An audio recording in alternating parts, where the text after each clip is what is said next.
Did You Have To is a proud member of the But Why Though podcast community. Welcome back to Did You Have To, the podcast where two bad bitches talk about anime. And here are your hosts, Kate and Nisha. Yeah! Nisha's quirk, stress ball. By internalizing her stress about the world being in chaos and crime, she converts that stress into a superpower, becoming a badass. Kate's quirk, waifu warrior. By just watching her favorite shows, she can manifest real or fictional characters into the real thing. They come to life and fight by her side. Not every character does it, though. She has to find the individual really hot. Yeah! Hey everyone, welcome back to Did You Have To, and we're continuing our Fantasia Fest 2020 coverage with Kakegurui. I'm Kate. And I'm Nisha. And this movie was a hell of a lot better than I expected it to be. Literally, I think it lands in my top 5 adaptations. Really? It's not 1, 2, or 3, but it's in the top 5. That's good. That's good. Yeah. I can't wait to hear more about that. Mm-hmm. I definitely think it's up there for me. I think one of the things that this made me want to do was it made me want to go watch the live action series, because I tried to and I fell out of it, but all of the actors from that series reprised their role in the movie itself. So for those of you who don't know, Kakegurui is a manga and anime called Kakegurui Compulsive Gambler. The manga is published in the United States in English from Kodansha Comics USA, and the anime is exclusively on Netflix and published as a Netflix original. It's an ecchi. It's weird. I feel weird saying it's an ecchi because it's not a lot of skin, but a lot of the situations themselves are ecchi. But like, it's not even like every. Yeah, it's weird. It is like there's certain characters that are ecchi. Yeah, I would say for sure. Because I think for me, it's the way that it replicates the. Do you know what ahegao is? Mm-mm. Okay, I'm exposing myself. Ahegao is a thing in hentai when the girl has like her mouth open and like her tongue out. That's called? Face. Yeah, it's called ahegao. I may be pronouncing it wrong, but it's like AHEAGO, I think. I just always called it hentai face. Hentai face? I just always called it that. I watched a video called, because I didn't know what it was called until I watched a video called Old People React to Hentai, and then they had ahegao on there, and they gave you definitions of what it was. And like the old people were like, oh no, she's so pretty. Why is she doing that? It was adorable and messy. I was going to make a hentai joke there, but I'm not going to. It makes itself. But yeah, it's that. And I think for me, I haven't read the manga, but the anime's animation style for me is actually very reminiscent of hentai style animation. Like the different types of shines that they put on the skin, the close-ups of different facial features, that kind of stuff really is what makes me think Kakegurui is an ecchi, even though it's technically more tamed than Food Wars, which shows so much skin, and like has references to orgasms that I don't think, like, I don't know. It's weird. It's very two opposite ends of the spectrum, because I think Food Wars is like light and bubbly ecchi with a lot of skin, and Kakegurui is like the dark shit where somebody plays Russian roulette to get off, and yeah, that part.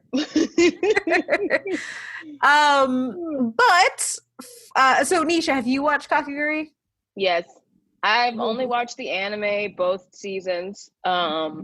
I will say, like, I definitely love the second season more than the first one, but it is really good. I think the premise of it all is that, like, they go to this rich private school and these rich kids are gambling, and I don't know. I'm just like, I just love what's the main character? Jabame is her last name, but Yumiko. I just love Yumiko so much. How she's just like, I I just love gambling. And you think that she's just like some airhead, or they try to make it seem like she don't know what she's doing. And then all the while, this girl is just like, I don't want to say scammer. No, she is a scammer because she pretends she's that person at a billiards table who would use her looks, pretend that she can't play, and then take all your money. Like, that's exactly what she is. I love her for that. I love it. She's like so much in the anime. She's like losing and then pulls off this big come from behind because she was really just gathering information on the person, not actually losing. Mm-hmm.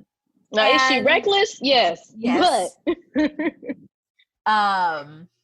But yeah, so that's like a little bit of the anime. And the thing is the anime is so over the top. Like, not only just in the expressions that the characters do, their voices, the content matter, but there are also like these large, extravagant gambling things. Like, there's an entire idol one, there's a guillotine one, there's the Russian roulette one, and like a torture chamber that's like straight out of Saw. Like, this shit's crazy, y'all. One was a labyrinth. Yes. Like, there was that tower labyrinth. Yeah. And I was like, ooh, will they show that one in this one? But like, we'll get into the live action, but like, that's like it's like a completely original story. Yes. Yeah. And I think, and so when you went into this, what were your expectations? So having not watched any of the live action series, I kind of went in like blank slate, only going off of the anime. My expectations were like, okay, are y'all going to do the thing? Like, you know, this anime does a really good job of like capturing people's faces and like how you say like over the top, but it's like, it's really how Yumiko makes that one face. And it's not where her eyes go red. Yes, when her eyes go red and she looks like she's not gonna kill somebody, but she's like when she's caught somebody. It's because it's that ecstatic gambling moment where she's reached that. Yeah. So I was like, it was definitely for me. I was like, okay, expressions, because like this anime really like it's the expressions that the characters make. I was kind of like going in with that. Like, I want to see like how they do that and if that'll be good. But then like, as far as other expectations, I kind of went in with low expectations. Like I didn't have anything to go off of besides the anime. And I was like, all right, I mean, it's pretty grounded as far as, you know, they're just gambling teenagers, but it's the gambling that is the most like outrageous, craziest thing they're doing. Yeah. And so as we switch into the live action from the anime, as Nisha said, this is an entirely original story that is from the mangaka themselves, Homura Kawamoto, and Toru Naomura. That's the writer and the artist of the manga, who also helped with the anime and came up with Kakegurui, the live action, which now when we reference Kakegurui, we will be referencing the live action, just so you know. It is directed by Tsutomu Hanabusa. And actually, I got it wrong. Kakegurui is not published by Kodansha. It's published by Yen Press. Got my companies mixed up, but it's published by Yen Press, not Kodansha. Sorry, Yen Press, I still love you. Just read a lot of manga. That's all. Yes, that's what it is. So adaptation, I don't think really fits with this film because it's not adapting anything we've seen, and this is again. Not coming from people who've read the manga, just from the anime and the live action series. And the live action series adapts, I believe, the manga. And so like the live action series, the anime are adaptations of the manga.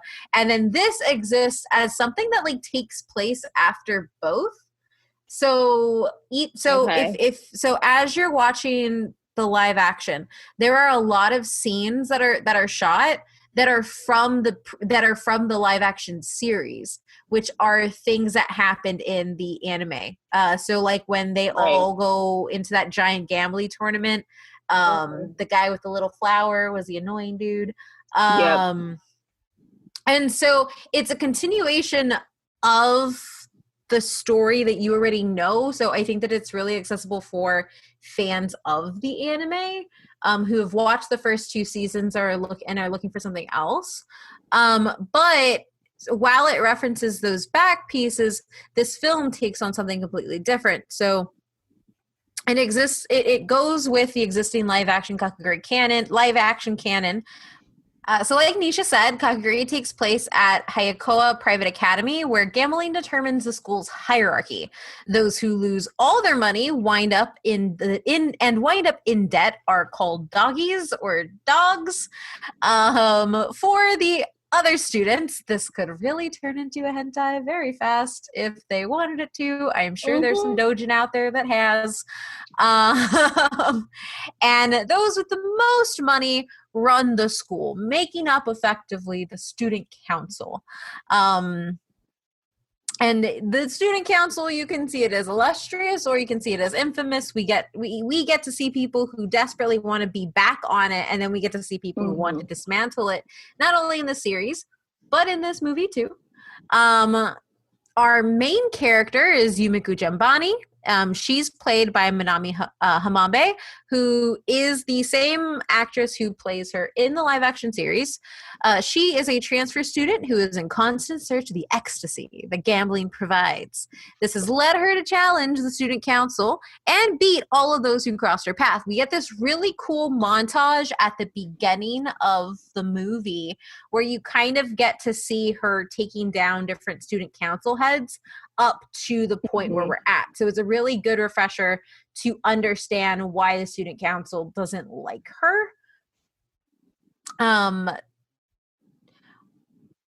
While fans of the source material will enter the film knowing Yumiko's purpose, Kakegurui recaps it extremely well, and I would say probably the first 20 minutes serve the purpose of both recapping what happened before, but reintroducing people into the new setting. And that new setting is when the village shows up. The village is essentially an anti-gambling cult, is the easiest way to put it. Yeah, because also I'm assuming they're Amish is what they were going for with the boys' clothes. I only say because there was the hats and the clothes the boys wore, but I'm like, I'm not saying Amish or cult. No. I would say more Mennonites. So just like really like the style is inspired by people who shut themselves off for the world. Right. Is probably the easiest thing. Westerners who do that, which in America, specifically Mennonites and Amish, is probably the closest depiction that you can think of that. Obviously, we're not calling those things a cult, even though technically all religions are a cult when you break it down, because cult is a very specific and academic term that does not get utilized that way in popular culture. But as somebody who studied cults, I digress. You sure? I feel like you want to go. No, I have strong feelings about cult versus religion. I've written papers on it. One day we can do an episode one day. I'm sure there's something. On anime cults? Yes. There's a lot of them. There are. And then the evil priest. Don't do that to me. You just want to drag me. No, I just like talking about evil priests in anime because 99.9% of them are evil. And like 75% of them are real hot. Yes, that too. I know I will drag you for at least and 100% of them, Kate, will date. Leave me alone. But put that down in our journal of potential episode topics. Yep. So while the village ditches the red academy jackets that everybody else has, which the costuming in this film is really, really good, they are not. So they're a cult in that they have one mind. They're pushing for one thing together. They're really creepy. But they also serve a purpose. So the village is actually trying to break the hierarchy that is established at the academy, because the majority of the members who are there are all past doggies. So they're people who are specifically in debt and then ended up abandoning that debt and moving to the village, which is like a building on campus. Like, these kids don't go to school. That's the number one thing you should know. Which like, I ain't would nobody also in classes. No one's in classes because they're trying. It's Where are the teachers? where are the teachers in anime if we want to go that deep? Because I don't think we saw a single adult, maybe once, but like the student council, it's one of those animes where the student council runs the entire school. Yes. Because that's a genius idea. Give an entire school for children to run. it is one of those weird children tropes. to run. Yes, sadistic children to run. And I just, one day we'll get into that.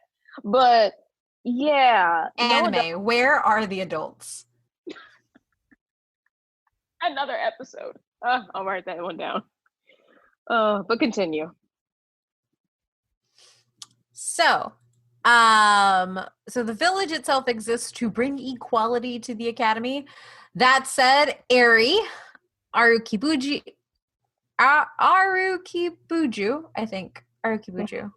Eri, she assumes to be the leader of the village when we're first introduced to them, because she's like this woman this girl who's leading everybody. She's also dressed in white. She commands the space. But it turns out that she's not actually the leader. The leader is Amane Murasame. He cute. I looked up how old he was. Just to make sure. Can you please speak that age into existence? Let me just double check again. 26 years old. So, sorry. He was also in a yaoi. Called his. Yes. Well, I know we're watching soon. Description of that movie. 2 boys met and fell in love with each other in their high school days. Then 13 years have passed. The two live in different places. Nagisa has left for Australia after breaking up with Shun. Nagisa got married to a woman and has a child, but they have difficulties to continue their marriage. He's still in love with Shun, and then he goes back to Japan with his little girl to see him. This sounds amazing. Sounds like a mess, and I'm ready for it. It sounds like it's going to be beautiful. And yes. Anyway, this is not our BL episode, which we will have at some point. I just need Nisha to read more BL, and then we'll get there. I live vicariously through you, and you tell me what to read. It often has to do with Yakuza and or supernatural creatures. That's like vampires or werewolves. Everybody go read Coyote. Really good. It has both those things. Yes. I'm excited to get it. So Amane is actually the only person who has ever beaten the school's president, Kirari Momobami, which if you have ever seen anything with Kakegurui, Momobami has the best hairstyle of like any anime person, in my opinion, with the two looped braids that go from white to blue. It's gorgeous, and I love her. I know I'm not supposed to, but I do. She's played by Liza Keita. And he has his own reasons that go like real deep into why he hates gambling. And so essentially, when the student council decides to take down the village, they do so by making a representative like runoff gamble. And the votes, you can only get votes by playing and gambling, and you can only cast votes by gambling. So they effectively force everybody in the village to break their oath and start gambling again, otherwise they're going to be expelled. So Mane refuses to do this, and in his stead, Eri takes it up, and she partners with, I don't even know her name, but another character who seems like she's going to be a main character, but is really just like a plot point. That's it. And of course, Yumiko partners with the annoying Suzui.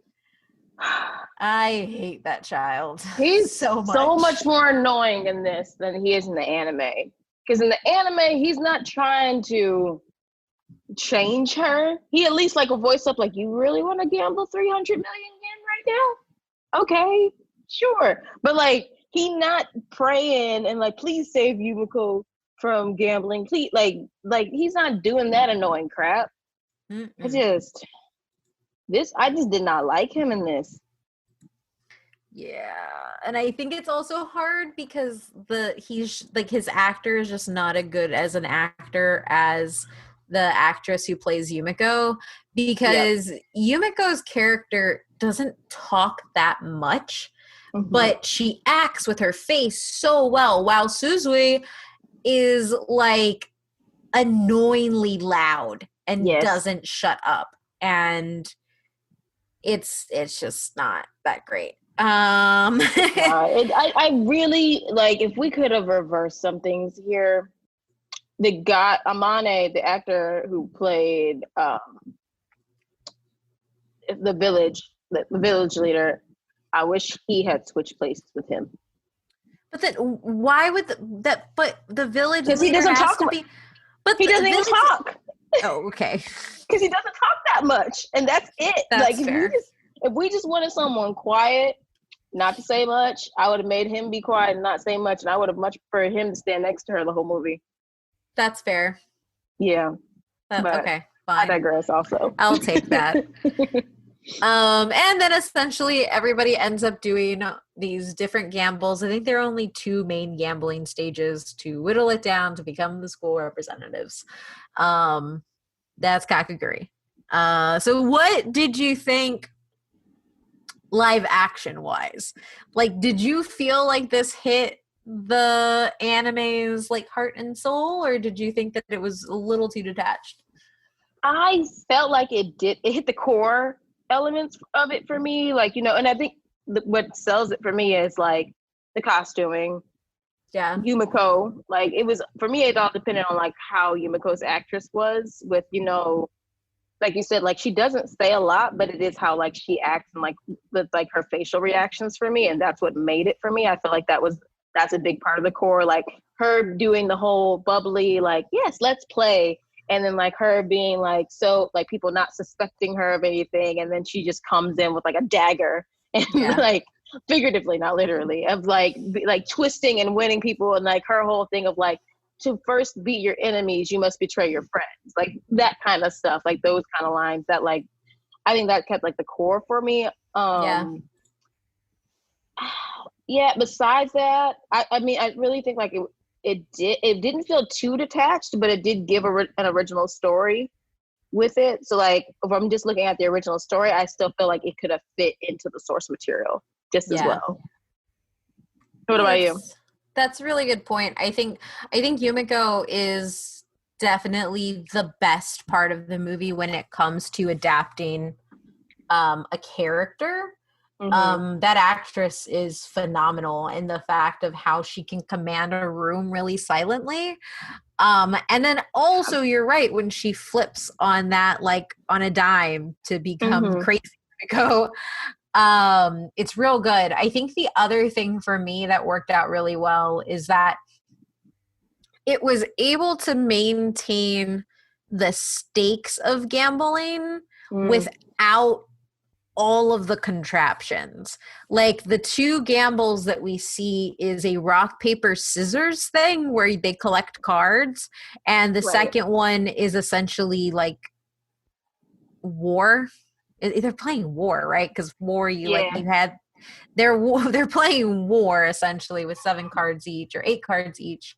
And they have a spotlight and they're kind of an arena, but like, you're not using a giant guillotine or like anything like that, right? A torture device, because I remember that was a thing in the anime where it's like you have to put your hand in, and like you could lose your hand, or no, you have to put your finger in. You could lose a finger if you like pull the right string, but you also are the winner. But I'm like, what?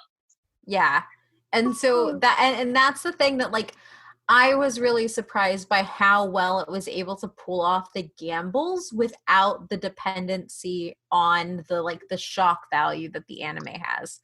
And so I think that for me was probably the best, one of like, Yumiko was the best character, but the best thing of the movie overall was the fact that it somehow did this without going over the top, which like, I feel like if you come into this movie wanting that like that ecchi filled Kakegurui, you're gonna be dissatisfied. But like, y'all, that would be weird because anime teenagers are not real teenagers. That's not, they don't look like that.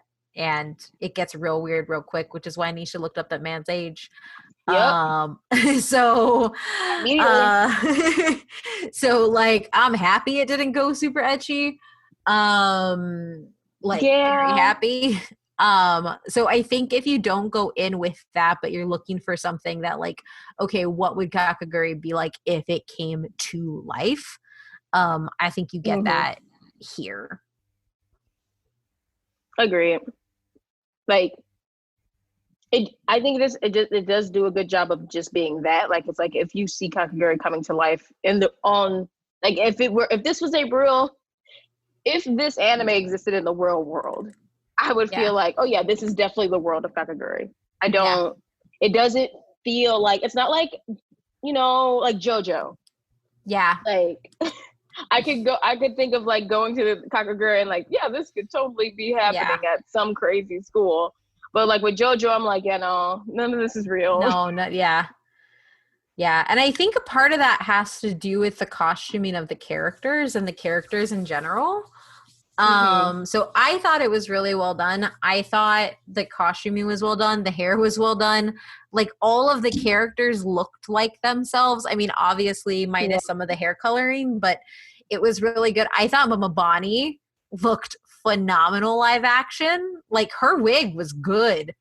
It was so good. Not a bad wig in the bunch. No. I can honestly say that. Not a bad wig at all on any character. But like her especially, because I love her design. Like especially with her makeup. I can't remember if they did like, the blue lipstick and everything. Yeah. Yeah, the lips and everything. But like I just love that character's design and everything. Even the characters on the other like student council characters, they did a really good job with their costuming and everything. Like there's even the girl who wears like the dog onesie or the dog hoodie. That was adorable and I want it. It's a Kigurumi, so it's like a giant onesie. I want it. Yes, really, it was bad. So good. And like, I mean, I don't remember all the student council like students' names, but like I could recognize them from the anime, and I was like, oh, that's that one, and that one. And like, the girl who has her eyes closed in the kimono. That was really well done. That was. And like, even though we're not spending a lot of time with them, I do feel like it's nice to see they put in the effort with their costuming. Yeah. So, yeah, I think I loved it. I really did. And the set design. Yeah. The set design was really good. Is there anything that you think kind of stood out that you would want other anime live actions to do from this? Honestly, yes. And I mean, I know I already talked about it, but it is the facial expressions. Like I think in the reactions, like I understand with anime, it's not always easy to capture, like to replicate what their faces do in anime because it's animated. But what they did here is like they did the pupil thing where like they actually shrunk their pupils. Like I'm sure whoever like, shot it or edited the film, they went in digitally and they like everyone's eyes bugs out. It's like something very small that I noticed, but I thought that was very well done of just like, bringing a little bit of the leaning more into like this being based off of an anime. And I thought like, that's cool. That's nice. Like leaning into it and not feeling like you have to like make it so grounded. I mean, it's pretty grounded in itself, but it is just like, it's that nice thing. And then also just going off of the faces thing, it's the lighting that they do to show the intensity of that character's mood. So it's like with Yumiko specifically, when like she does that switch of like, I gotcha, bitch. She's like, there's just like the way they hit the lighting on her face that changes her whole persona. And I think that's something I would like to see more anime do. Because anime does that, where like, you hit it, the character in the glasses, like that kind of stuff. But like, this is like more intense. What about you? No, I think that's a really good idea, or that's a really good point that they brought elements of the anime to the live action, but they did it in a way that it just works, and it's kind of like not over the top. Yes. But like it still hits you. I think if we compare this to Wotakoi, like I think that this is probably like I actually think that this is a closer adaptation, even being an original story, than Wotakoi was when it comes to hitting key points. And I like the way Wotakoi integrated a lot of those anime themes and a lot of like the lens flare and like all that stuff. But it's really cool to see how Kakegurui does it, because it does it in such a different way. But yeah. I also do want to retract what I said earlier. So I looked at the cast just to make sure. Not everybody is from the live action, but a lot of them are. Or from the live action series. So a lot of them reprise their role. So it looks like the vast majority of the main cast does retain their roles, but there are a few changes, and that goes with the story. So I want to correct that piece. But I don't know if it was because I expected absolutely nothing from this movie, but I really liked it, like a lot. I want to say that might be that's the same thing for me, because comparing it, obviously not comparing Kakegurui and Wotakoi next to each other side by side, but like comparing to like how I went into Wotakoi and how I went to Kakegurui. I went into Wotakoi like expecting to have a lot more attachment to the source material, and that felt a bit detached, but it still has some core elements, but it felt more detached for that to me. Kakegurui feels more attached to a lot of the things in it from like the anime, while it not being, a retelling of the source material. Whereas Wotakoi is slightly a retelling of the source material, but with a different adaptation. I don't know if that makes sense, because it makes okay. Yeah, it makes complete sense, because Kakegurui is an original story that hasn't been adapted. Yes.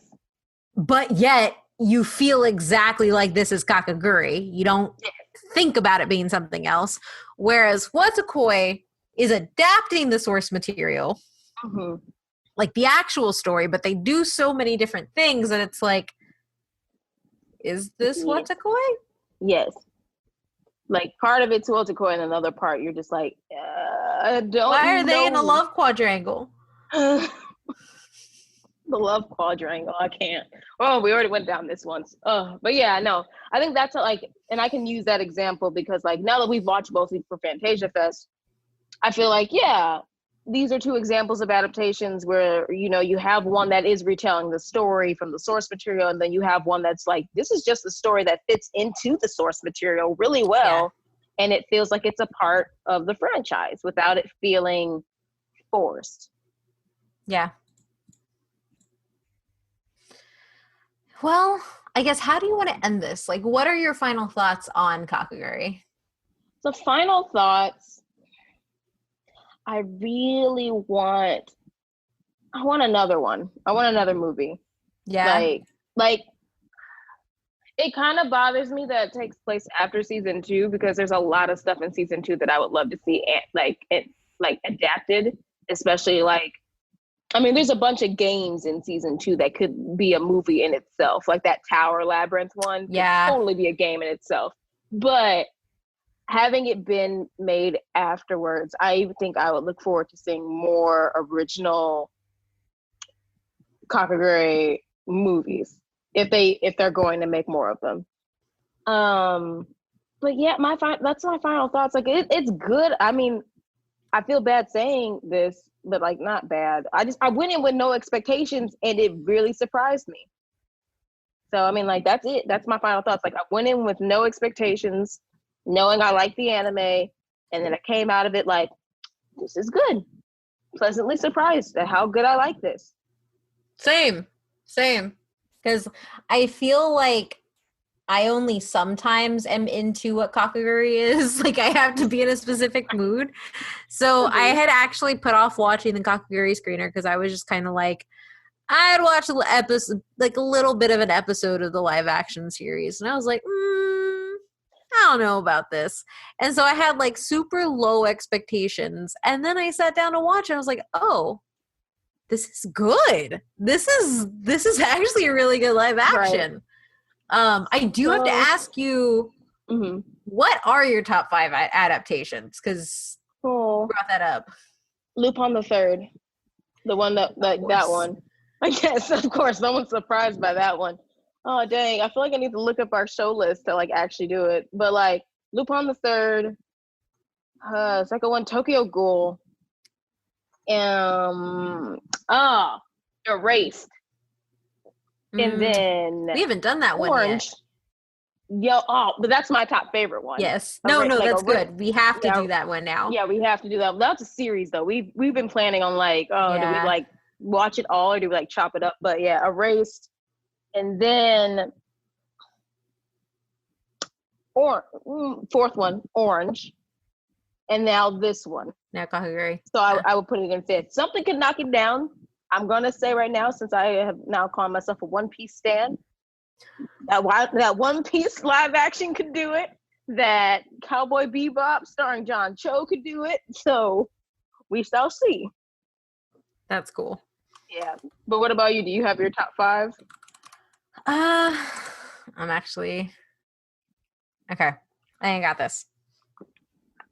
I would say my top 1, my number 1 is Rurouni Kenshin. Dang, I forgot about them. Yep. Yeah. 1 is Rurouni Kenshin. 2 is Tokyo Ghoul. 3 is Lupin. They're just all so damn attractive. The Lupin agenda. It worked. I know. I'm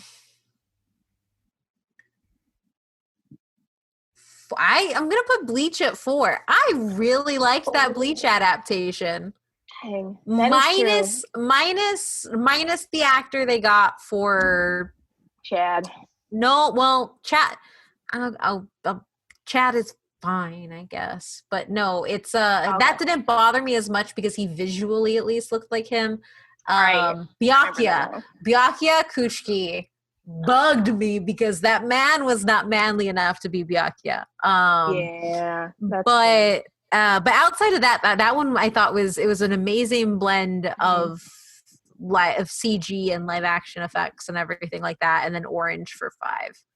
Yeah, I mean Bleach is up there for me, and then there's also I just forgot about it, but dang it, Ace wasn't bad either.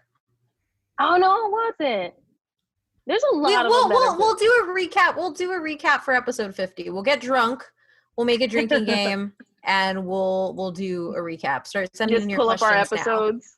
Yeah. Yes. Oh yeah. If I have the time and the energy, would love to clip together like our final thoughts on each one. Just pick 10 of them. Yeah. We should just revisit the Dragon Ball Evolution episode and just drag that. Girl, no. Not watch it. God no, we're never watching it again. Just drag it all to hell. But yeah, no, that's our. I guess y'all know our top 5 as they stand right now. At least a little bonus thing. Yeah. Well, that's it. That's all I have on Kakegurui. That's all I got too. Go watch it when it comes out near y'all, or stream it. I forgot it's a pandemic, so yes. That and it's a Japanese film. It's gonna come on VOD. Oh, you're right. Okay, so y'all got time. But yeah, so I guess if you all want to get involved in the conversation, watch more of our coverage, read our articles and everything like that me and Nisha do when we cover anime and manga, head on over to butwhythoughpodcast.com. Support But Why Though on Patreon at patreon.com/butwhythough. You can get for $1 Manga Trash, where me and Nisha just talk about smut for about 10 to 15 minutes. We'll give you smutty recommendations. There's a lot of room in the bottom of the trash bin. Come join us. It's $1. Patreon.com/butwhythough. And then you can follow us on our social media, specifically Twitter at DYHT_pod. And you can find me at Oh My Myth Randir. Nisha? And you can also find me there at LA_NEY_SHA. Come yell at us about anime things. Yell with us. Sorry, not yell at us. Yell with us about anime things. Right now, you can tell Kate who she should be shipped with. Oh, yes. Tell her a demon priest, because that's if there's a demon priest, that's Kate's type. That's my brand. But yeah, with that, let's see. I clapped so I could like cut this shorter. With that, what game would y'all like to play Yumiko in, and how much money would you lose? Who should Kate be shipped with next?